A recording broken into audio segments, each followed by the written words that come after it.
Hello, I'm Alex Stadnick, and if you're like me, you have not played Cyberpunk yet. So, in an effort to set everyone else on the right foot / me, I wanted to assemble a group of experts who've played a lot of Cyberpunk to give beginner tips on what to expect. We have the EIC himself, Andrew Reiner. Expert. President. Yep. And we got Kim and we got Liana. How's everyone doing? Thanks for joining us. I'm excited to hear what you guys have for tips. Wow, I love how it's just we got Kim and Liana after. Yeah. Really Heck. propped Reiner up. Wow. Yeah. The Okay. features editor extraordinaire. The RPG romance experts. I do gotta say, it was really fun playing this game with Kim and Liana because we were throwing tips and tricks kind of back and forth in our chat, our text chat, about things we were seeing, things to check out, the bugs we were experiencing, all that kind of stuff, the cool things, that we're off the beaten path. So hopefully we can kind of help you get on that path as well. There's a lot to this game.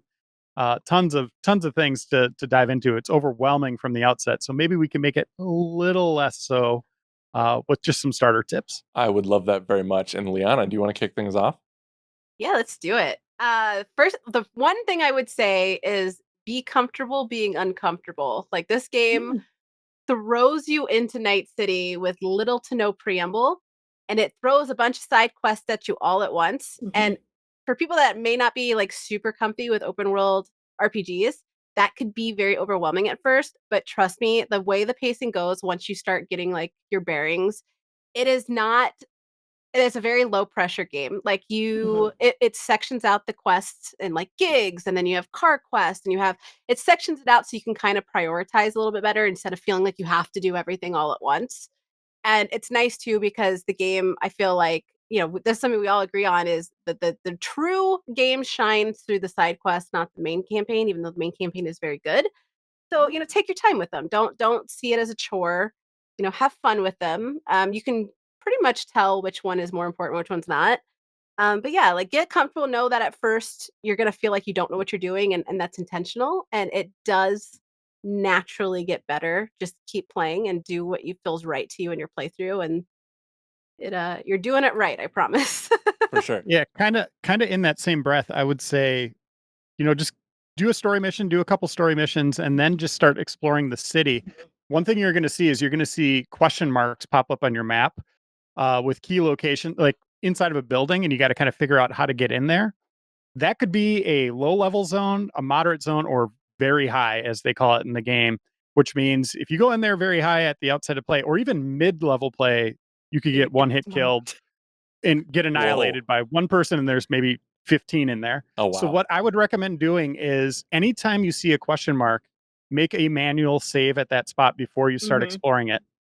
So you can load that, because you could die, but if you've been hoofing it for who knows how long, you might lose a lot of stuff along the way. So always do manual saves, very much like the Elder Scrolls games. Save, or The Witcher 2, like save a bunch. Just get into that routine of save. Because there's I'm assuming there's autosaves at like, bigger checkpoints, correct? Yeah, yes. there are. For sure. It's very good about auto-saving when you're in the missions, but if you're just out doing open world stuff, you might lose some stuff. Gotcha. Or especially if, in your missions, a choice may come up. And I had a few instances where I accidentally pressed the button, like going through dialogue. And I was like, no, I didn't want to pick that. So reload. Or if you don't like what you pick, I mean, you do have options. I believe you should live with your choices, what you do in the moment. But some people don't like that. So yes, always make sure you're saving, because you never know when a big moment like that might be coming up, and you might want to switch what you do, because also, depending on your choices, it could change how a whole goddamn mission plays out. Like, you could either have a really difficult battle because you pissed some people off, or you could bypass the whole thing because you're a little sweet talker. So it doesn't really, it's something to keep in mind depending on how you want to play the game.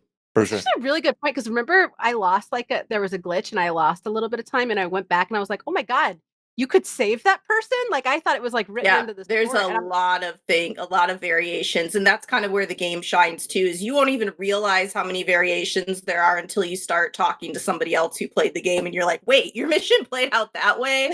That's amazing. Like, there are choices and ripple effects all throughout this world. Hey, let's back up let's back up a step to picking your lifeline, or what do they call it? Yes, life path. Life path. Yes, this is something I'm very overwhelmed with as someone That's who the does first not. choice Yeah. you're gonna get. That's the first Yes, choice you'll get. the corpo, nomad, or street kid.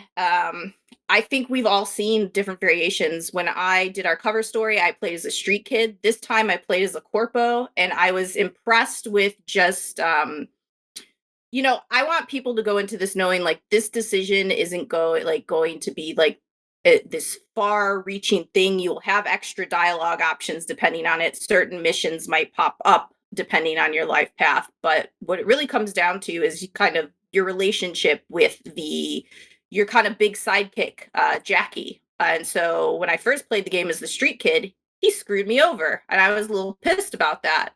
But then we became friends. In this, as I play as the corpo, we're childhood friends, so we're already like tight. And he's kind of like being like, "I don't like the life He's you're your living, Chuba. Kim. I don't like the life you're living, V. I should say, V.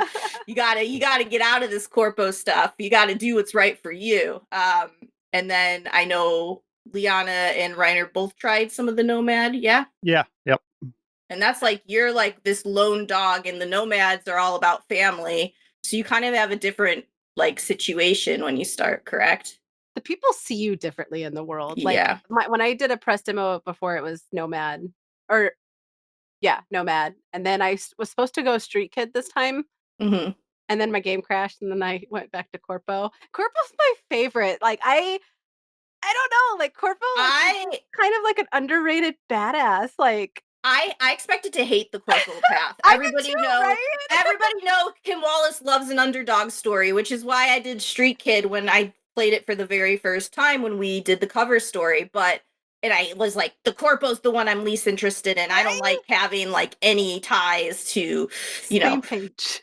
F the man, right? Like I don't want to be a corpo, whatever. And then I played Corpo, and I actually really liked how the Corpo path plays out, because you're kind of just like sitting there realizing, yeah, I've lived this life because I've had to kind of get by and make, a safer place for myself in the world. But actually, freaking my life sucks, and I need to change that. And, I need to make things better. And then, like, the stuff that unfolds with the dynamic between you and Jackie, just like I think it has more of an emotional connection, in my opinion, than the other paths do, because you do feel like, oh, this is a character, like we've been buds, forever, and we're going through this. We're gonna try to be legends and make it to the top together. And I think that for me personally, I thought it had more of a like emotional connection to start. But I mean, how did you? I know Reiner played all the way through with the Street Kid. Yeah, it has nothing to do with you being a kid, by the way. It turns out it's very mature content. What? But the one thing I'll say is some of the options when you're in a conversation, it'll have a little tag next to it that says Street Kid. That's like the influence you have, or Corpo or Nomad. Sometimes it'll be in gold text, and that is like critical path. Yeah. Very mission driven. But if it's in blue, that's more optional. But I would always, if it ever comes up in blue, do that. Yes. Like always do that. It gives you more lore, more backstory on what's going on, more context, all that stuff. That is just an extra little added bonus to what you're doing. If you do gold and if it's blue there, you're probably going to miss that opportunity then, if that makes sense, if you do something else.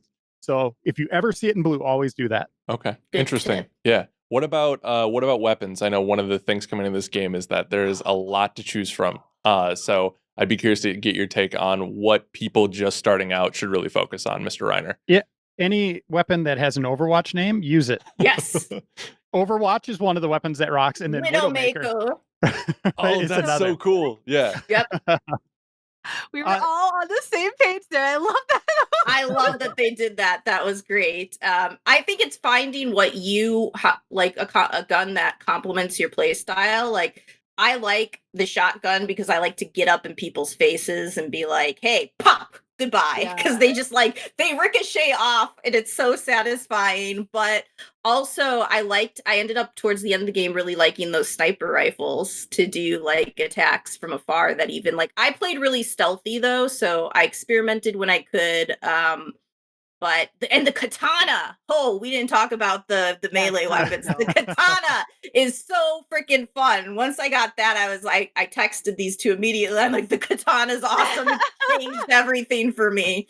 So those were my personal favorites. Yeah, and the cool thing is you can have all three of those equipped. Yep. You know, for a quick switch. So you can have your sniper rifle into the shotgun into the katana. I would say on top of that, if you fall in love with a particular weapon and how it feels, one of the great starting tips is be a pack mule and pick up everything that enemies drop, their weapons, all that stuff. You can get over encumbered, which I hate in games. Boo. But in this game, you can convert it very quickly, just on the fly, wherever you are, into parts, which you can then use to upgrade. Also, all across the world, they have these containers where you can go sell stuff. So if you're picking up ashtrays and sex toys, there's a lot of sex toys in this game. If you're picking up all that stuff, you can quickly go and sell just your junk, right? Yep. So that doesn't mean your weapons. You can keep that stuff if you want and do it later, but you can just get rid of the junk and make a little bit of extra buck. In that same breath, everybody in the world's going to try to sell you their car for some reason. Oh my god, they're expensive. They're aggressive about it too. Don't buy any cars. Just do some of the story stuff, do some of the side stuff on top of that, and you will get a motorcycle and a car. That's all you need. You don't need anything on top of that for most of the game. There's a particular side quest that gives you Johnny Silverhand's Porsche, by the way. Do that because that car is pretty sweet. To that point though of not buying cars, would you also say that's the case for weapons too? If you do enough of the side quests? Oh, I never bought a weapon. Okay, cool. I never bought a weapon. I bought clothes. What is it called on the skill tree? The bottom line where you're powering up certain areas. Perks. Those perks. Are yeah, so you will get more weapons that'll eventually be sold at vendors. And then when that happens, go there. You'll start seeing more things, but you're going to be on the lookout for legendary and iconic weapons. As the game goes on. That's, those question marks I'm talking about, doing side content. Just keep doing that kind of stuff, exploring the world. And, once you start perking up, or whatever the term is, leveling up. Perking up. That's our new podcast. We just saw history being made. Yeah. I would not buy a bunch right out of the gates. You'll be set, like the cars. Like, just keep playing the game. Cool. And also, don't forget there are Ripper docks, and that's where you get the cool cyberware. So you should visit them often. They are expensive, but that's how you get cool things like the nanowire and the gorilla arms. And then on top of that, you can put like upgrades into those. Even like there's so much you can constantly improve and do, but that's how you get some of the cooler powers, like those abilities to like, have the strength to open doors that would be locked and all that. I like kept forgetting to go there, and then I'd go there and I'd be like, my world has changed now because I have this new cool power. So I recommend like remembering that and trying to get money, by doing the gigs pay out really well that you can do, because there's a fixer in every area and they will text you with different gigs that you can do to help them. They can range from just like, all right, there's a bunch of people who have their cyberware is malfunctioning, and cyber psychos are what they call them in the game, I think. Yeah, you have to go and like help with them, or sometimes it's as simple as finding an item for them that they need breaking in somewhere. So there's a good variety in these missions and what can happen, but they pay pretty well, especially if you keep doing them. For sure. Yeah, and also you're going to have your main missions, and then you're all of a sudden going to have like 30 side missions, and you might stop scrolling quickly through that and just be overwhelmed. Go below that, because then there's gigs as well. Yeah. And then you'll find the endless list of cars. And if you keep getting your street cred up, you get more gigs, you get access to other fixers who have interesting stories. One thing I do want to touch on is like CD Projekt Red has always been known for their side quests, and that's paramount here as well. I think some of the best content if you like character interactions like I do, I'll put it this way, like really want to get to know characters and kind of their backstories and what they're about, you need to do the side quests. They also open up some of the romance options by doing those. So you definitely, if you're looking to find love, want to do those. You'd be surprised how many different like variations of like, you'll meet this one person in a quest and then they'll introduce you to this person who will then be a possible romance option and all that. And I think some of the coolest content and weapons that you can get off those side quests too are really good. So make sure you look to whenever there's like a character specific quest that you try to do those, because you'll meet a lot of interesting faces and you can decide like how far you want to take those in, if you want to do the entire path or not, which I recommend because they will also open up some extra options in the end of the game. Ooh, there we go. Cool. Dun dun dun. Dun dun dun. Yeah. That's all I'll say. But like they're worth doing. Like if they were boring, I'd be like, whatever. But I'm like, that was my favorite. I kept like gushing to them. Like I love these character quests. We all fell in love with Pan Am. She's best girl. Get ready. Get ready.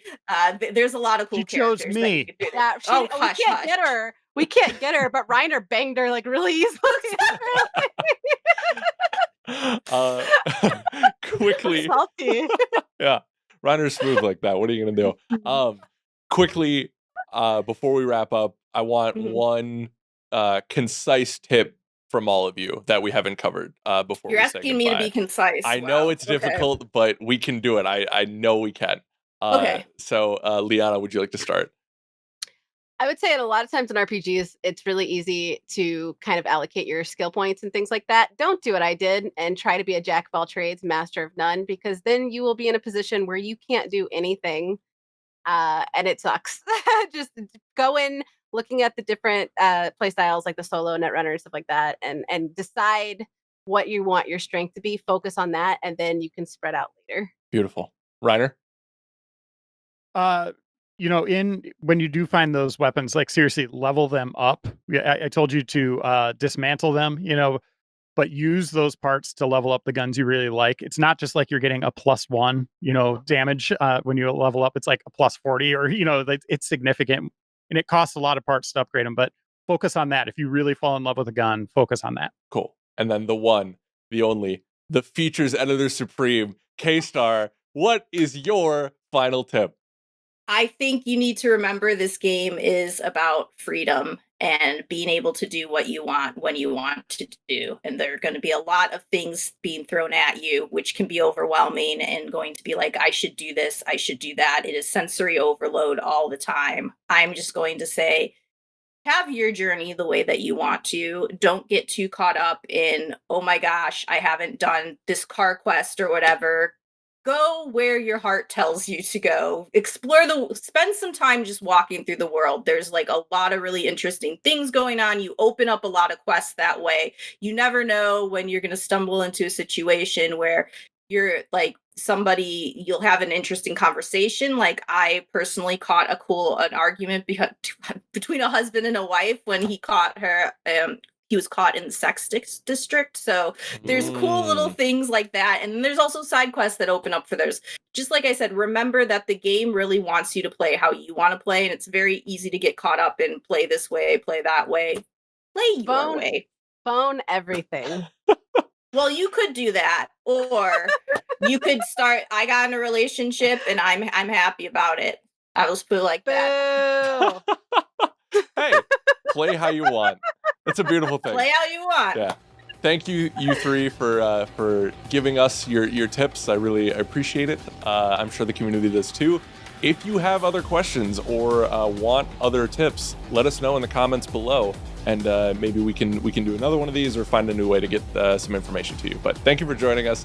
As always, like, share, subscribe. Go check out the magazine. Go check out the site, youtube.com/GameInformer, GameInformer.com. You know us, you love us. Let's keep doing cool stuff. Thanks, everyone.